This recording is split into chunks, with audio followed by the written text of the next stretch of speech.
Ali niste spremljali vseh PR-ovskih sporočil, ki jih je urad predsednika poslal novinarjem pred obiskom predsednika v New Yorku? Brez skrbi, da sem spremljen. Kjer ne piše, od kdaj do kdaj bo trajal obisk. Poglejte si spletno stran gospoda predsednika države.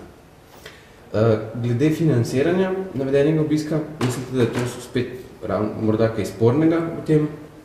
Ne vem, sprašujem.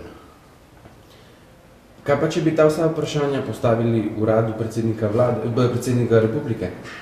Predsednik republike je skozi soden. Postavil sem vladi to vprašanje. Kdaj pa mislite, da boste dobili ta odgovor? Čim prej, najkasneje v predvidenem poslovniškem roku. Ali ste morda dobili odgovor na vprašanja prejšnja, glede banke RBH oziroma frankfurtske podružnice Ljubljanske banke? Je že kaj novega, ste s njimi vprašanji? Ne, čakam. Pa ste zadovoljni z čakanjem? Upam, da bom dobil odgovor v poslovniškem roku. V redu, najlepša hvala. Tudi vam. Živijo.